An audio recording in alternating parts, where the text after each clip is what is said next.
Here is a comparison between DeepSeek OCR and PaddleOCR.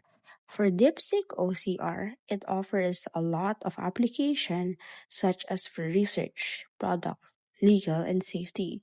For research, as you can see, it has DeepSeek R1, and there is also a product that you can use. You can also go ahead and avail free access if you want. Now, on the other hand, is the Paddle OCR. On Paddle OCR, as you can see on the main dashboard, it already has a lot of tools that you can use. So you can generate image, generate text, and download options. Now, here's a table for concise comparison. For core strength, DeepSeek OCR is more complex for layouts. So there are tables and formulas. For Paddle OCR, it is just pure text extraction. For technology, DeepSeek OCR has a 10 times text compression, while PaddleOCR has a multilingual support.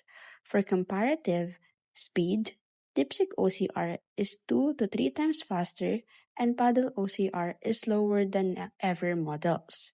So if you want a fast text extraction and has more offers, then DeepSeek is the good one for you. But if you're just focusing on text extraction, then PaddleOCR might be a good one for you.